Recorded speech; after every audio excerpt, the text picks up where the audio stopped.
नमस्कार साथियों, स्वागत है आप सभी का आपके अपने यूट्यूब चैनल पर। देखिए, जैसा कि हम सभी जानते हैं, म्यूचुअल फंड के पास expert and professional fund managers होते हैं, जो फंड को मैनेज करते हैं एंड उनका एनालिसिस अलग ही लेवल का होता है। तभी तो म्यूचुअल फंड कंपनी हमें लॉन्ग रन में प्रॉफिट बना करके देते हैं। आम लोगों के पास म्यूचुअल फंड के जितना एक्सपर्टीज नहीं होता और ना ही हमारे पास म्यूचुअल फंड के जितना एक्सपीरियंस। अगर हम लोग म्यूचुअल फंड के द्वारा छोड़े गए फुटप्रिंट को फॉलो करें तो भी थोड़ा बहुत रिटर्न बना सकते हैं। बिल्कुल ऐसे ही म्यूचुअल फंड के फुटप्रिंट को फॉलो करने के लिए आज हम बात करेंगे कि म्यूचुअल फंड ने अक्टूबर के महीने में कौन से टॉप 3 शेयर्स खरीदे और कौन से टॉप 3 शेयर्स को बेचा है। तो सबसे पहले अगर हम बात कर लें टॉप 3 शेयर्स की, तो बीएससी, डिक्सन टेक्नोलॉजी एंड नजारा टेक्नोलॉजी, इन तीनों शेयर्स में म्यूचुअल फंड ने सबसे ज़्यादा खरीदारी की अक्टूबर के महीने में। अगर हम Bombay stock exchange, Dixon technology and Nazara tech की बात करें तो इनका जो प्राइस है, बॉम्बे स्टॉक एक्सचेंज का प्राइस अभी 2322 रुपये के आसपास ट्रेड कर रहा है। डिक्सन टेक्नोलॉजी का शेयर 5234 के आसपास एंड नजारा टेक्नोलॉजी 820 के आसपास ट्रेड कर रहा है। अगर हम बात करें नंबर ऑफ शेयर्स की, तो लगभग 30 lakh shares mutual fund companies ने बॉम्बे स्टॉक एक्सचेंज के अक्टूबर महीने में खरीदे हैं and 11 lakh shares Dixon technology के अक्टूबर के महीने में म्यूचुअल फंड्स ने खरीदा है। साथ ही साथ नजारा टेक्नोलॉजी का 58 लाख शेयर्स म्यूचुअल फंड ने अक्टूबर के महीने में खरीदा। अगर हम वैल्यू वाइज बात करें तो बॉम्बे स्टॉक एक्सचेंज का 560 करोड़ रुपए का शेयर्स, डिक्सन टेक्नोलॉजी के 540 करोड़ रुपए एंड नजारा टेक्नोलॉजी के 460 करोड़ रुपए के शेयर्स म्यूचुअल फंड ने इस अक्टूबर के महीने में खरीदा। अगर हम बात कर लें म्यूचुअल फंड मैनेजर का इंटरेस्ट इन तीनों स्टॉक्स में क्यों है, तो सबसे पहले बात करते हैं बॉम्बे स्टॉक एक्सचेंज की। देखिए, पहले फ्यूचर एंड ऑप्शंस का ट्रेड केवल नेशनल स्टॉक एक्सचेंज में होता था, एनएससी में होता था एंड पिछले कुछ महीनों से आप देख सकते हैं कि बॉम्बे स्टॉक एक्सचेंज में भी फ्यूचर एंड ऑप्शंस का ट्रेड हो रहा है, जिस कारण से बॉम्बे स्टॉक एक्सचेंज का वॉल्यूम बढ़ रहा है। वॉल्यूम बढ़ने के कारण कंपनी का बिजनेस बढ़ रहा है, कंपनी का बिजनेस बढ़ने के कारण कंपनी को प्रॉफिट हो रहा है।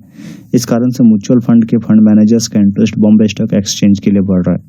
साथ ही साथ अगर डिक्सन टेक्नोलॉजी की बात करें तो Xiaomi मोबाइल जैसे बड़े ब्रांड डिक्सन टेक्नोलॉजी के साथ जुड़े हुए हैं एंड इसी वजह से म्यूचुअल फंड के फंड मैनेजर्स का इंटरेस्ट डिक्सन टेक्नोलॉजी के लिए बढ़ा है, क्योंकि आने वाले समय में कंपनी में एक अच्छी खासी ग्रोथ देखने को मिल सकती है।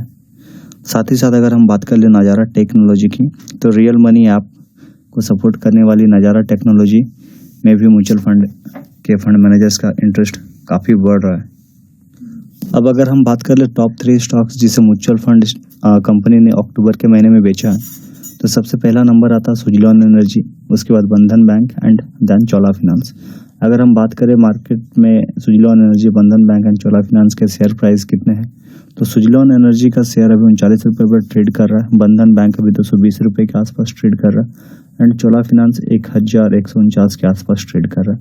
नंबर ऑफ शेयर्स अगर हम देखें तो सुजलॉन एनर्जी का लगभग 1336 lakh shares mutual fund company ने अपने पोर्टफोलियो से बेच दिए हैं। साथ ही साथ अगर बंधन बैंक की बात करें तो 173 lakh share and Chola finance के लगभग 30 lakh share mutual fund company ने अपने पोर्टफोलियो से बेचे।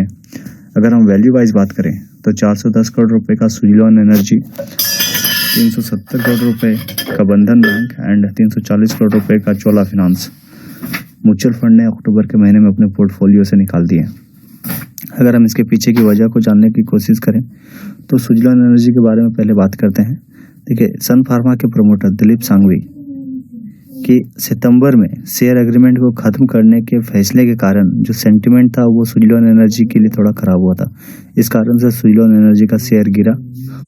हालांकि सुजलॉन एनर्जी ने अपना कमबैक कर लिया, बट सेंटिमेंट खराब होने के कारण म्यूचुअल फंड के फंड मैनेजर्स का इंटरेस्ट सुजलॉन एनर्जी से थोड़ा घटा हुआ अभी। साथ ही साथ अगर बात कर ले बंधन बैंक, तो शायद बंधन बैंक के नंबर्स भी म्यूचुअल फंड के फंड मैनेजर्स को ज़्यादा पसंद नहीं आ रही है, इस कारण से उनका इंटरेस्ट भी बंधन बैंक में अभी थोड़ा कम है। साथ ही साथ अगर हम बात कर ले चोला फाइनेंस की, तो देखिए एनबीएफसी सेगमेंट में कंपटीशन बढ़ने के कारण एंड नए और बिग प्लेयर्स जैसे जियो फाइनेंस के एंट्री के कारण थोड़ा चोला फाइनेंस में डर सा बना हुआ है। चोला फाइनेंस में डर सा नहीं बोलूँगा मैं, एनबीएफसी सेगमेंट में थोड़ा डर सा बना हुआ है। एंड इसी कारण से म्यूचुअल फंड के फंड मैनेजर्स का इंटरेस्ट चोला फाइनेंस में घटा है, जिस कारण से 340 करोड़ का बिकवाली आया हुआ है अक्टूबर के महीने में। अगर आपको ये जानकारी अच्छी लगी तो प्लीज़ सब्सक्राइब करें। फिर मिलेंगे अगले वीडियो में, तब तक के लिए नमस्कार।